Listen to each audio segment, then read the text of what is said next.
being present. How do we actually be present? How do we actually live in a state of just being present?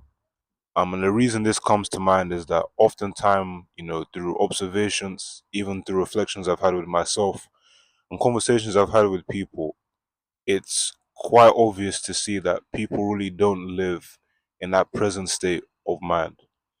Either people are bound by their past because of maybe childhood trauma or experiences, or deeply emotionally wounding experiences, that have caused them to be trapped by their past.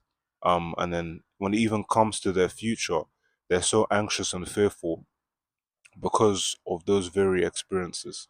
And today we're just going to talk about how we can actually be present. What I found is that most people really live in either three states of mind, is kind of how I like to see it.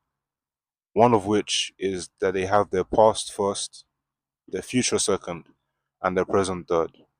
And what I mean by that is the fact that their past so much grips them, so much holds them down from even doing anything. They're so tied down to their past. Everything in their conscious mind, their conscious thought is constantly about their past. That even when it comes to the future, making future decisions, they're so anxious. Why? Because they think to themselves, if this happened in my past, who's to say it won't just happen again? If this happened in my past, if I experienced this, in this way, and especially if it's been a repeated experience, who's to say it won't just happen again? And with this, you find that people define themselves by that experience. So what it is that they've experienced, maybe let's say a loss, right?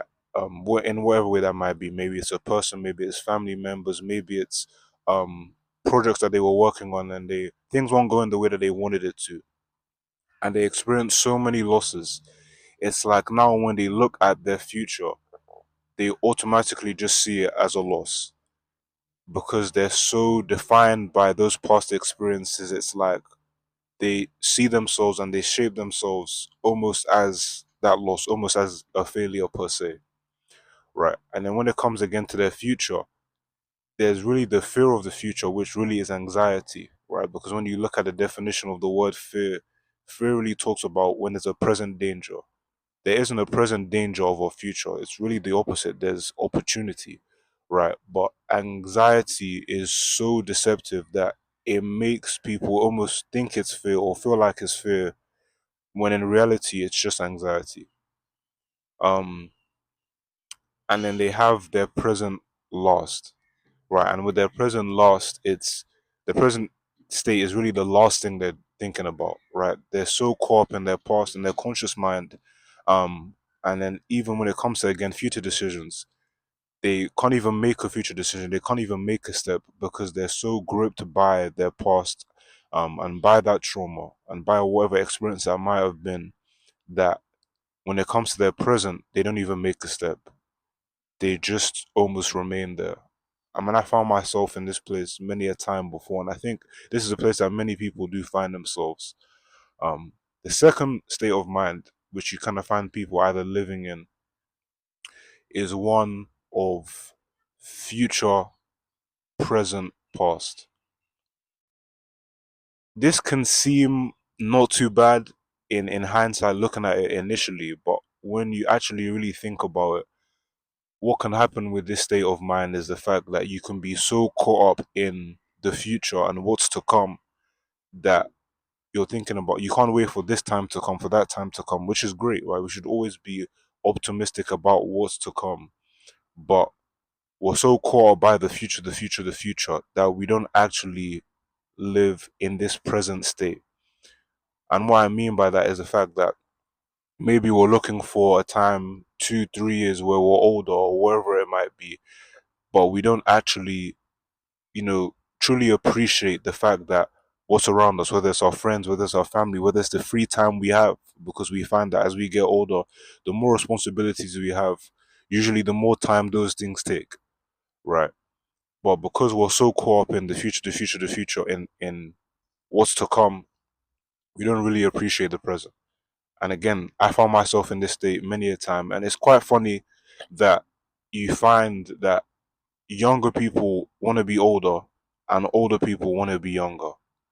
Younger people, want to get older because they want to have that independence. They want to have that, you know, responsibility, the maturity that comes with it, so they can per se think that they have that free time. Older people have already experienced that independence that those younger people want, and that per se responsibility and free time. But really, they truly understand that with how much comes with that responsibility, it's not really what it looks like, right? So they look at times when they were younger and they think to themselves, man, what a time I had. What a time I had when I had this much time to do this, to do that, where I was just free in mind. I could just be myself and there wasn't this added responsibility. Where younger people look to want to have that, but they don't really know what actually comes with that.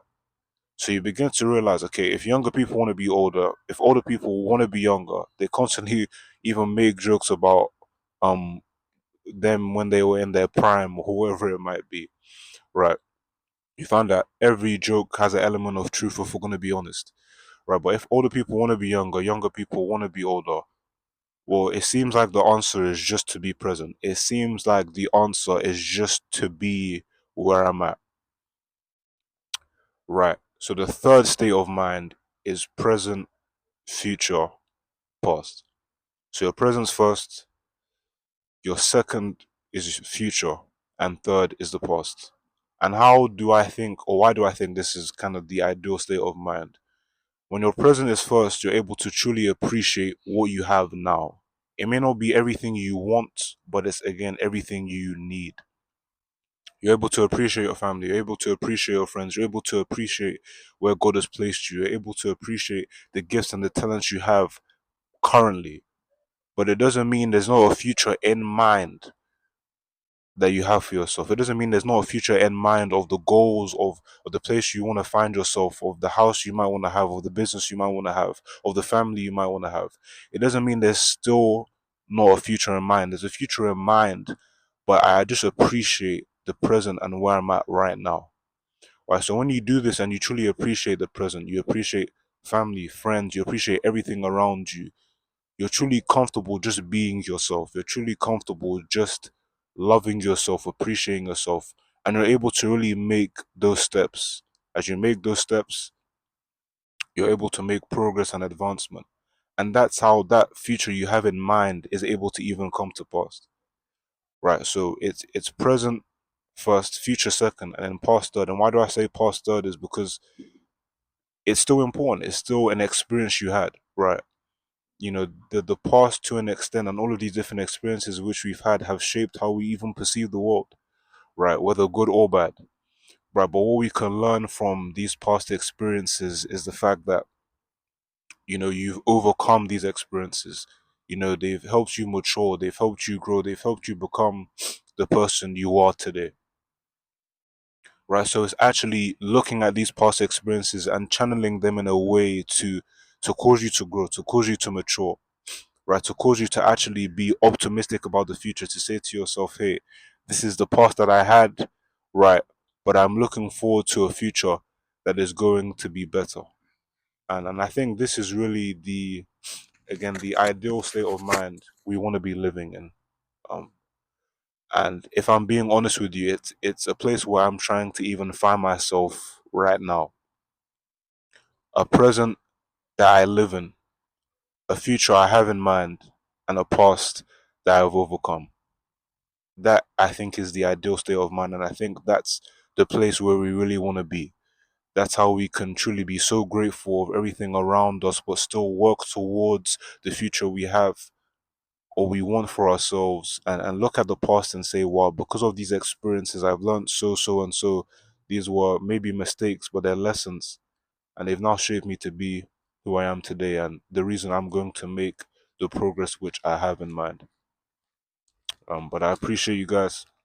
Again, I hope this video was able to be a blessing to you. I'll see you guys in the next one. Take care.